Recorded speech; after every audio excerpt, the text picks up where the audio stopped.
Bonjour mes bien-aimés frères et sœurs. Que la grâce et la miséricorde de Dieu notre Père et celle de Jésus-Christ, notre merveilleux Seigneur, soit sur vous. Mes bien-aimés, l'un des principaux messages lors de la venue de Christ en ce monde-ci, c'était l'annonce du royaume de Dieu. Je sais que quand on vous parle de l'avènement de notre Seigneur Jésus-Christ, on vous parle beaucoup plus du salut qu'il est venu apporter, du sacrifice perpétuel, mais l'un de ces messages qu'il a apporté, c'était l'annonce du royaume des cieux. Et c'est un message sur lequel beaucoup d'évangélistes, de pasteurs ou d'hommes de Dieu ne s'attardent pas beaucoup.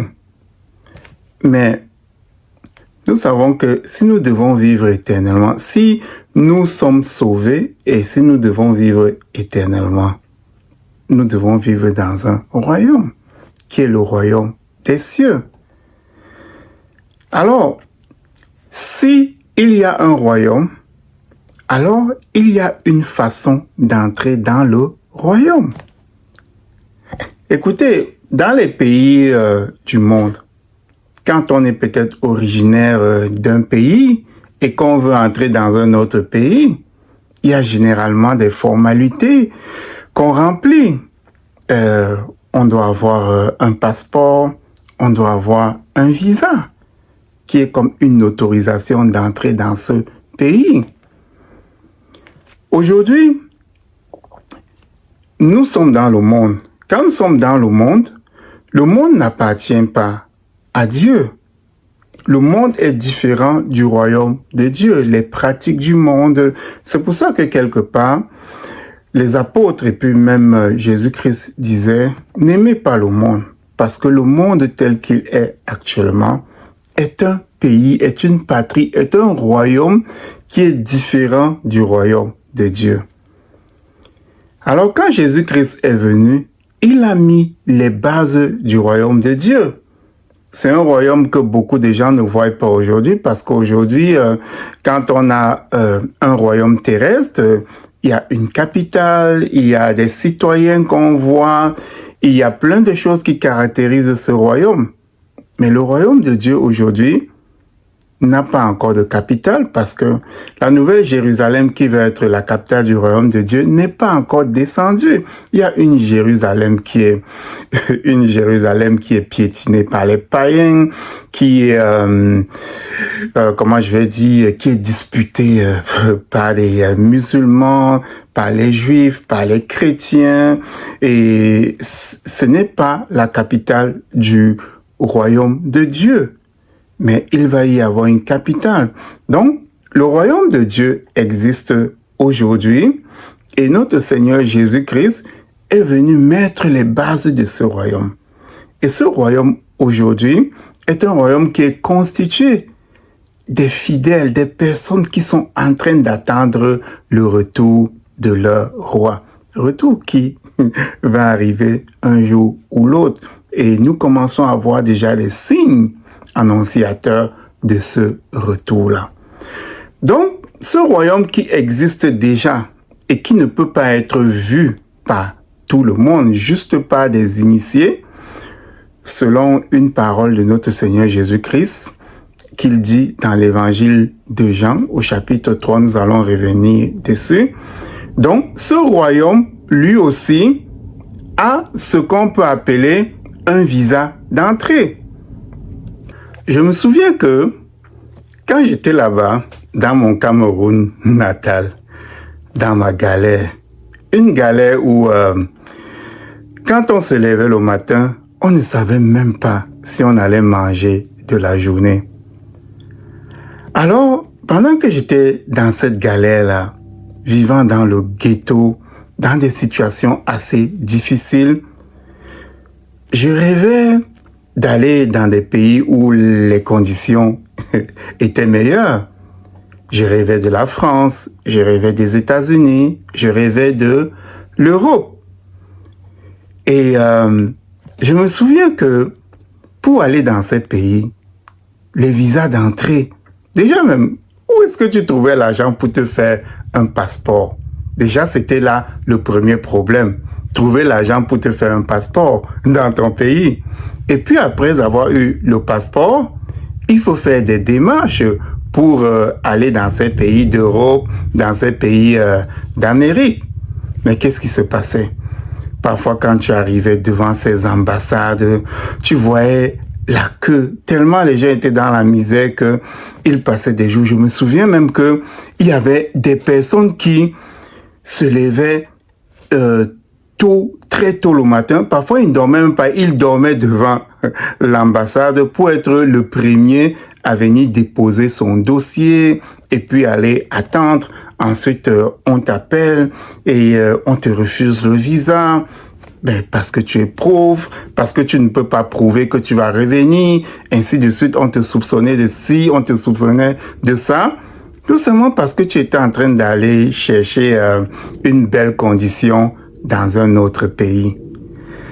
Mais là, quand notre Seigneur Jésus-Christ arrive, il nous annonce un royaume, le royaume de Dieu, où les conditions sont encore meilleures que la France où nous on voulait aller, ou encore plus meilleures que les États-Unis et l'Europe où on voulait aller. Et là, il y a un passeport. Bon, aujourd'hui, on ne va pas parler du passeport, mais on va parler plutôt du visa. Il y a aussi un visa pour rentrer dans ce royaume. Je sais que certains pasteurs ou bien des hommes de Dieu vous disent que ce royaume-là n'est pas comme les royaumes de la terre. Oui, ce royaume-là n'est pas comme les royaumes de la terre, tout simplement parce que il n'y a pas une ambassade ici où on va aller corrompre des gens ou bien aller s'aligner. Non, mais ce royaume-là a quand même un visa d'entrée. Et ce que les pasteurs vous disent, c'est que ce visa d'entrée, c'est la repentance, et ensuite faire une toute petite prière. Et ensuite, on vous dit, OK, vous êtes dans le royaume, vous êtes un enfant de Dieu maintenant, vous êtes entré dans le royaume de Dieu. Donc, vous faites une repentance, vous faites une petite prière et vous êtes déjà entré dans le royaume de Dieu. Mais ça, c'est ce qu'on vous dit. C'est ce qu'on vous dit. Et d'autres vont jusqu'à vous dire, OK, tu te répands, tu fais ta petite prière, tu acceptes Jésus dans ton cœur, et puis tu fais partie du royaume de Dieu. Mais ça, c'est ce que ces hommes vous disent. Mais si vous regardez, quand vous allez regarder dans le livre qui est descendu, parce que si on veut parler ainsi, Jésus-Christ est descendu avec les paroles de Dieu. On peut dire que l'Évangile, c'est un livre qui est descendu avec notre Seigneur Jésus-Christ. Mais quand on s'en va regarder dans ce livre-là, qui est descendu, et un autre livre qui a été livré à Moïse, on va se rendre compte que non, ça ne se passe pas exactement comme ça. Qu'est-ce que notre Seigneur Jésus-Christ, qui est venu nous parler du royaume de Dieu, qu'est-ce qu'il nous dit? Quelles sont les conditions pour entrer dans ce royaume-là? Quel est le visa pour entrer dans ce royaume-là, selon lui? En fait, pendant que notre Seigneur Jésus-Christ était dans ce monde-ci et qu'il annonçait ce royaume-là, il y a des personnes qui lui posaient des questions. Nous allons explorer au moins 2 de ces endroits-là. La première fois où on demande à notre Seigneur comment faire pour entrer dans ce royaume-là. En fait, c'est un royaume où on va vivre éternellement. Donc, un jour, il y a quelqu'un qui vient lui demander, « Maître, qu'est-ce qu'il faut faire pour vivre éternellement? » Donc, dans ce royaume-là, pour entrer dans ce royaume-là. Donc, nous allons aller dans l'évangile de Luc. Nous allons ouvrir l'évangile de Luc au chapitre 18. Et c'est à partir du verset 18 que nous allons voir ceci. Nous allons lire. Un chef interrogea Jésus et dit, « Bon maître, que dois-je faire pour hériter de la vie éternelle ?» Jésus lui répondit, « Pourquoi m'appelles-tu bon? Il n'y a de bon que Dieu seul. » Ensuite il lui dit, « Tu connais les commandements. Tu ne commettras point d'adultère, tu ne tueras point, tu ne déroberas point, tu ne diras point de faux témoignages, honore ton père et ta mère. » Alors l'homme lui dit, « Mais j'ai observé toutes ces choses dès ma jeunesse. » Alors Jésus, ayant entendu cela, lui dit, « Il te manque encore une chose. Vends tout ce que tu as, distribue-le aux pauvres, et tu auras un trésor dans les cieux. Puis viens et suis-moi. » Lorsqu'il entendit ces paroles, il devint tout triste car il était très riche. Bon, ça c'est pas ce qui nous intéresse dans cette leçon-ci. Ce qui nous intéresse, c'est ce que Jésus-Christ lui dit quand il lui demande qu'est-ce qu'il faut faire pour entrer dans le royaume des cieux. Vous voyez que la réponse de Christ, déjà ici, est très différente de ceux de ces pasteurs et soi-disant hommes de Dieu, qui disent que, il faut se repentir et faire une prière, ensuite tu es accepté. Mais non, qu'est-ce que Christ dit? La première des choses, il dit à cet homme, est-ce que tu as suivi les commandements? Est-ce que tu suis les commandements que déjà Moïse, donc est-ce que tu marches selon la loi que Moïse avait déjà apportée? Parce que Christ est venu pour une continuité. Si on se rappelle bien, dans le Deutéronome, au chapitre 18, les versets 15 à 18, Dieu annonce déjà Jésus-Christ, où il lui dit, « Je susciterai pour Israël et pour les enfants de Dieu un prophète comme toi. » Donc Dieu annonçait déjà Christ qui va être la continuité de Moïse.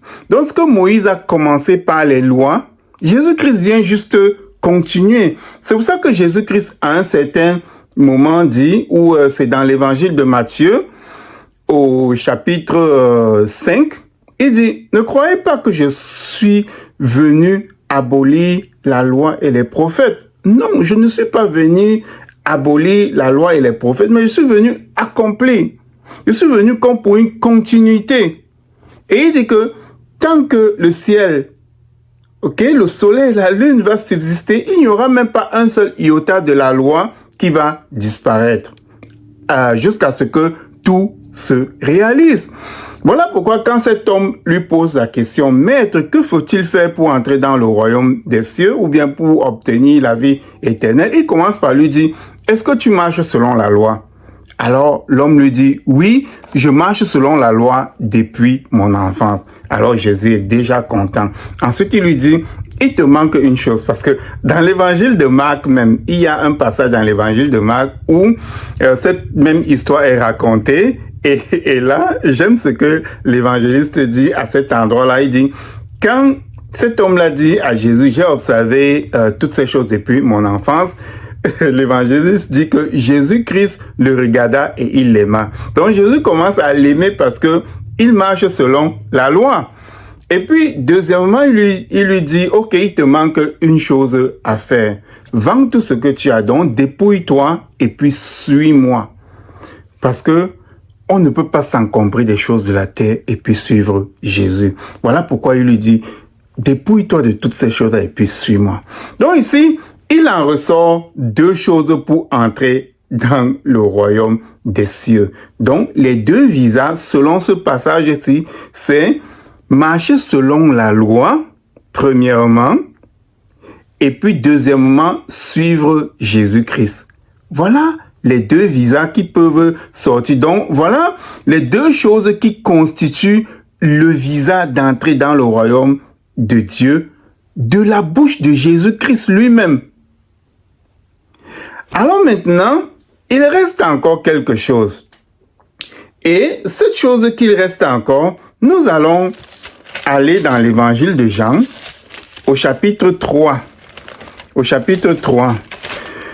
Lorsque un pharisien nommé Nicodème est venu de nuit, parce que c'est des gens qui ne voulaient pas qu'on sache. Il y avait certaines personnes qui voulaient suivre Jésus, mais parce que les pharisiens étaient opposés aux paroles de Jésus, celui-là, Nicodème, il est venu de nuit pour voir Jésus, pour lui demander qu'est-ce qu'il faut faire lui aussi pour entrer dans le royaume des cieux?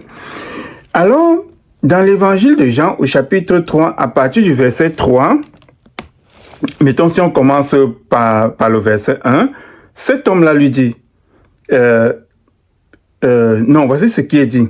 Mais il y eut un homme d'entre les pharisiens nommé Nicodème, un chef des Juifs, qui vint, lui, auprès de Jésus de nuit et lui dit, Rabbi, nous savons que tu es un docteur venu de Dieu.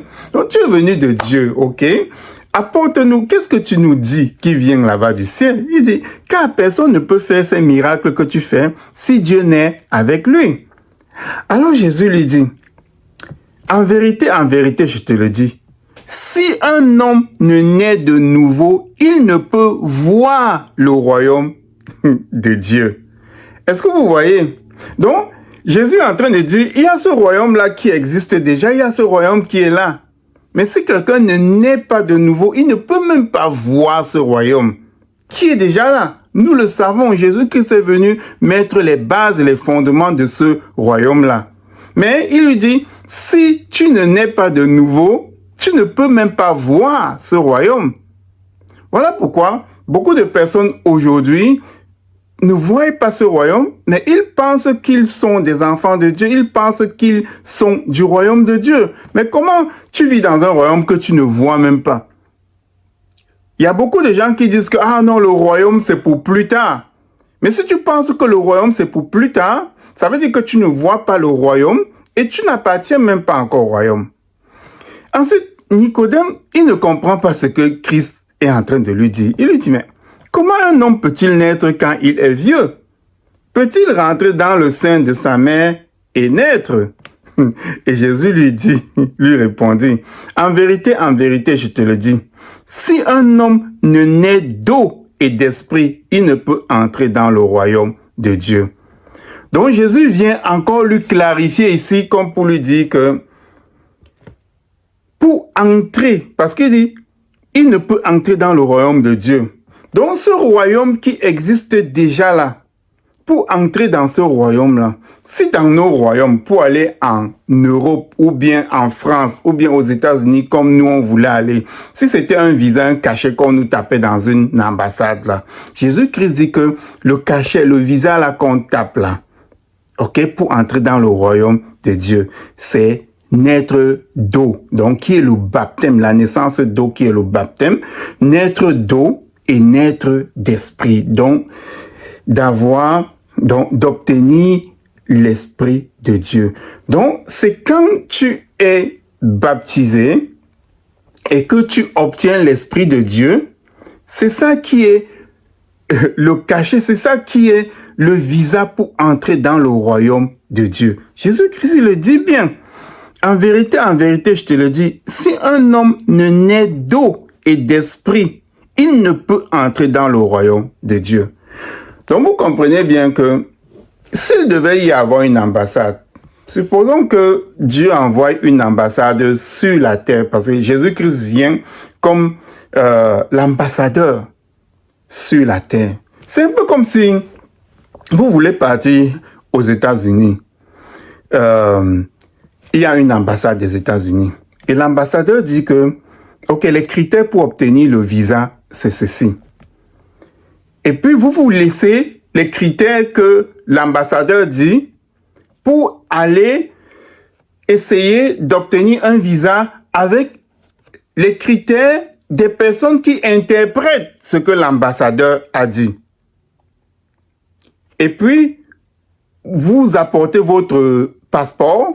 Et puis, selon les critères des personnes qui ont interprété, vous avez un visa. Et quand vous arrivez à l'entrée, à la frontière, qu'est-ce qu'on va vous dire? Qu'est-ce qu'on vous dit? Non, ce visa-là, il n'est pas authentique. Et vous vous rappelez de l'histoire de la noce, du fils, du maître. Quand le maître vient, il entre et puis il regarde tout le monde dans la salle et il voit quelqu'un, il lui dit, mais mon ami, comment est-ce que tu es entré ici? C'est ce genre de personnes qui arrivent à la frontière avec un visa qui n'est pas le visa authentique pour entrer dans le royaume des cieux. Donc, quand les pasteurs vous disent ici que, parce que j'ai entendu même des pasteurs ou bien des gens qui soutiennent que non, on n'a pas besoin du baptême parce que ils nous racontent l'histoire de du malfrat qui était cloué sur le bois avec Jésus-Christ, mais ça démontre encore beaucoup l'ignorance de certaines personnes parce que le malfrat sur le bois n'était même pas encore dans la nouvelle alliance. Parce que, comme la Bible le dit, pour qu'il y ait un testament, il faut que la mort du testateur soit constatée. Tant que Christ vivait, on était encore dans l'ancienne alliance. Et étant dans l'ancienne alliance, Christ pouvait juste par sa grâce sauver cet homme. Il n'avait pas besoin. Donc Christ pouvait dire, ok, nous sommes dans cette ancienne alliance où on entre juste par la circoncision. Et comme toi qui es là, tu es un juif, tu es un enfant d'Abraham qui a été circoncis parce que ce malfaiteur-là que beaucoup de gens ne connaissent pas, que beaucoup de gens citent, ce malfaiteur-là devait être un juif. Et s'il était un juif, ou bien un Israélite, il avait été circoncis le 8e jour. Ça veut dire que il était déjà entré dans l'alliance de Dieu. Mais parce qu'il avait péché, tout ce qu'il lui fallait, c'était la grâce. Tout ce qui lui restait, c'est la grâce. Donc, cet argument du pécheur ou bien du malfrat sur le bois, c'est un argument avancé par des personnes qui n'ont aucune connaissance de la parole de Dieu. Parce que tant que Christ n'est pas mort, tant que la mort de Christ n'est pas constatée et puis la résurrection, il n'y a pas de nouvelle alliance. Donc, fait que Jésus-Christ qui est l'ambassadeur de Dieu, alors nous dit que voici les vrais critères pour obtenir le vrai visa d'entrée. C'est d'abord, premièrement, si on regarde ce qu'il dit dans l'évangile de Luc, c'est tu suis les lois telles que Moïse a commencé à apporter, parce que c'est les mêmes lois, ça vient de la même place, c'est le même Dieu qui a commandé ces lois à Moïse. Et ce Dieu-là, il ne change pas. Il ne change pas. Donc, Jésus-Christ vient nous montrer que ces lois-là sont encore en vigueur. Donc, premièrement, il demande de suivre ces lois-là. Deuxièmement, il demande de le suivre. Donc, voilà les critères. On suit les lois, on le suit, on se baptise et on obtient l'Esprit Saint. Donc, il y a 4 critères pour obtenir le visa pour entrer dans le royaume des cieux. Donc, ne vous laissez pas tromper. Ne vous laissez pas tromper par ces personnes qui viennent vous dire que « Oh, repentez-vous, faites cette prière-ci, et puis vous allez obtenir Christ dans votre cœur. » Non, ce n'est pas ça. Ce n'est pas ce qui est dit. Comme je vous le disais, ça c'est ce que les interprètes de l'ambassadeur. Donc, c'est ce que les interprètes des paroles de l'ambassadeur sont en train de vous amener. Mais qu'est-ce que l'ambassadeur lui-même dit? Celui qui a été envoyé par Dieu des cieux.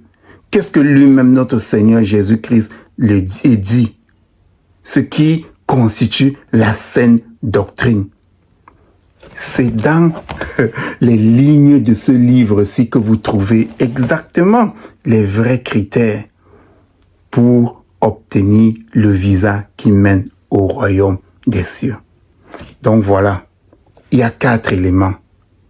Premièrement, on suit les lois telles que Moïse avait commencé à apporter. Deuxièmement, on suit les commandements de Jésus-Christ. Troisièmement, on se baptise.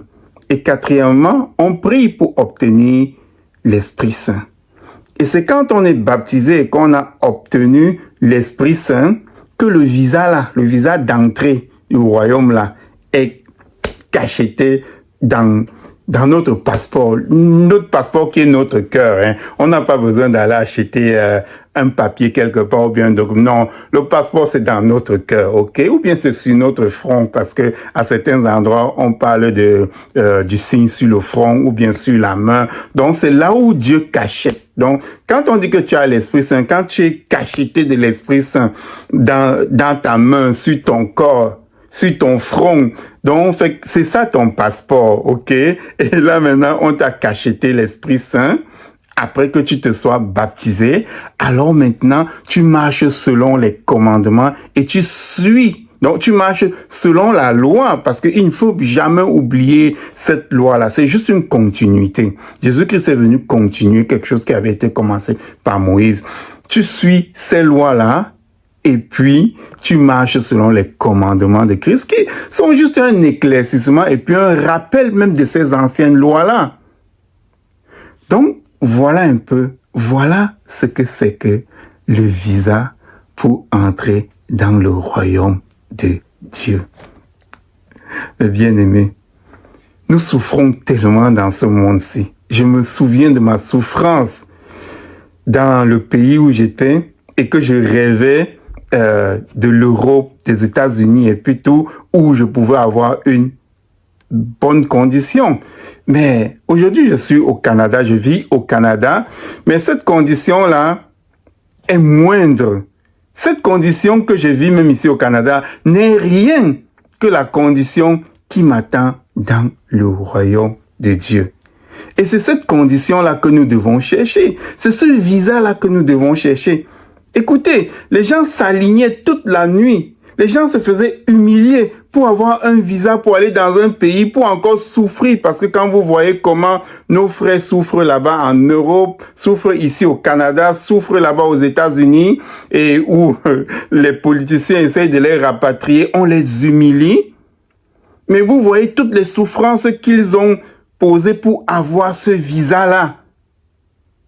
Mais pourquoi? Et puis, les gens ne sont pas capables de se sacrifier pour obtenir le visa pour ce royaume de Dieu-là où ils ne seront pas humiliés, où ils ne seront pas expulsés, où ils vont être pris comme des princes parce qu'ils vont partager le trône de notre roi, notre Seigneur Jésus-Christ. Parce que on va partager sa gloire. Alors, ils ne peuvent pas se sacrifier pour obtenir ce visa-là. Mais bien aimés, si vous êtes déjà sur le chemin, continuez de vous sacrifier pour obtenir ce visa-là. Et priez pour ceux qui ne sont pas encore et qui ne comprennent même pas, qui ne connaissent même pas que ce visa-là est meilleur que la condition qu'on recherche dans tous ces autres pays-là. Priez pour eux afin que Dieu touche leur cœur et que Dieu leur montre le chemin et les aide à acquérir le vrai visa qui mène dans le royaume des cieux. Et priez aussi pour toutes ces personnes qui pensent avoir obtenu le visa qui mène au royaume des cieux alors qu'ils ont été ou bien qu'ils sont en train d'être trompés par des soi-disant hommes de Dieu. Priez aussi pour cette personne-là afin que Dieu leur ouvre les yeux et que ils recherchent eux-mêmes ce vrai visa-là. Ce vrai visa-là qui est le vrai baptême, qui est l'obtention du Saint-Esprit et enfin qui est marcher selon les commandements de notre Seigneur Jésus-Christ. Et ne pas se leurrer, ne pas se mentir par cette parole des gens qui leur disent que non, si tu as dit cette prière, si tu es repenti, tu as dit cette prière, tu es déjà un enfant du royaume. Ils sont qui? Ils sont qui? C'est Dieu seul qui décide. C'est Dieu qui décide.